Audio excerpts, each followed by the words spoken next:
Hello बच्चों, zoology practical की इस एक्सरसाइज में आप लोगों का स्वागत है।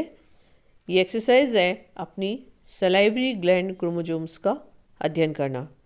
बच्चों, मैं इससे पहले आप लोगों को ये चीज़ थ्योरी में भी समझा चुकी हूँ। जाइंट क्रोमोसोम्स यानी विशाल गुणसूत्र डिप्टीरिया इंसेक्ट्स के लार्वा के अंदर पाए जाते हैं और उसी का अध्ययन अपन यहाँ प्रायोगिक क्लास के अंदर कर रहे हैं। तो हमारा आपको इसको अपने एक रिकॉर्ड के अंदर करना है। जैसे केमिस्ट्री का पतला रिकॉर्ड होता है, उस प्रकार से आपको उसके अंदर इस एक्सरसाइज को लिखना है।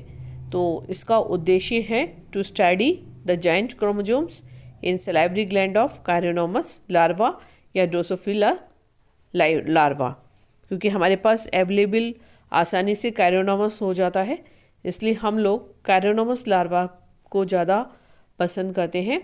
क्योंकि कायरोनोमस लार्वा बारिश के दिनों में गड्ढे जहाँ पे पानी वानी भर जाते हैं, तो उनके अंदर आसानी से हमको ये अवेलेबल हो जाता है।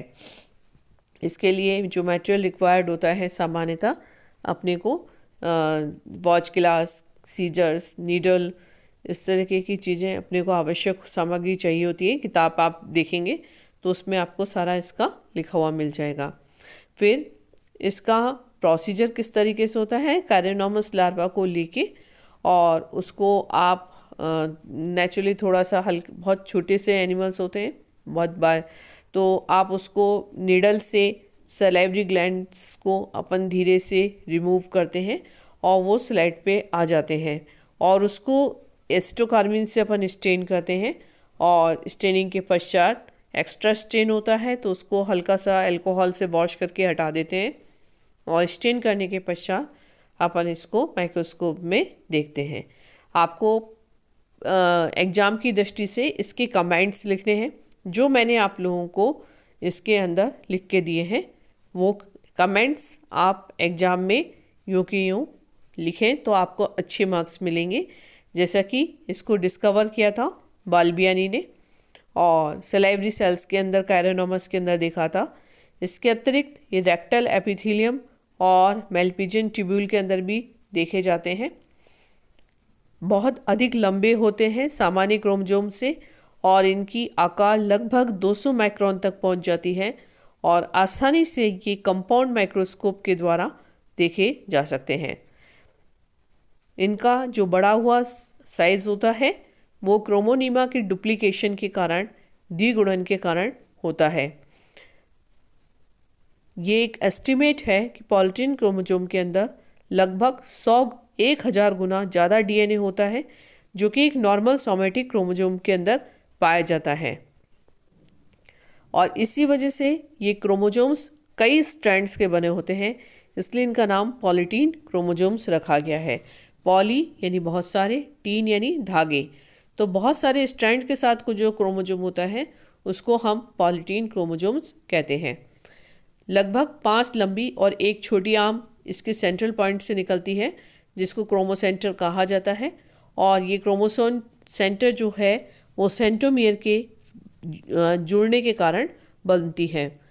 इनमें से 6 आर्म में से जो छोटी आर्म होती है वो फोर्थ क्रोमोसोम को रिप्रेजेंट करती है और लॉन्गेस्ट रिप्रेजेंट जो करती है वो सेक्स क्रोमोसोम को करती है। लगभग 80% डीएनए जो है जो बैंड्स में पाया जाता है और 15% इंटरबैंड्स में पाया जाता है। जो क्रोमेटिन है वो डार्कली स्टेन्ड बैंड्स में ज़्यादा कंडेंस है, गहरा है, और इंटरबैंड्स में कम गहरा होता है। अधिक जो डेंसली पैकिंग है वो जेनेटिकली इनएक्टिव है और वो हेटेरोक्रोमेटिन पार्ट होते हैं, और जो कम डेंस वाले भाग होते हैं, कम गहरे स्टेन लिए हुए भाग होते हैं, वो जेनेटिकली एक्टिव होते हैं, आनुवंशिक रूप से सक्रिय होते हैं, उनको हम यूक्रोमेटिन कहते हैं। तो बच्चों, आप एग्ज़ाम की दृष्टि से ये जो पॉइंट्स मैंने आपको लिख के दिए हैं उन्हीं पॉइंट्स को आप अपने रिकॉर्ड में लिख लें और जब आपकी प्रायोगिक परीक्षा हो तो उस समय आप इन्हीं करेक्टर्स को अपनी बुक में, अपनी एग्जामिनेशन कॉपी के अंदर लिखें, ताकि आपको मार्क्स अच्छे मिल सकें। इसके अतिरिक्त आपको ये एक डायग्राम भी बनाना है बच्चों। ये पॉलीटीन क्रोमोसोम्स का डायग्राम है, आपकी बुक में भी अवेलेबल होगा, लेकिन मैंने आप लोगों को लेबल डायग्राम इसलिए भेजा है ताकि आप आसानी से इस डायग्राम को देखकर डायग्राम ड्रॉ कर सकें और अपने रिकॉर्ड को कंप्लीट कर सकें। Thank you.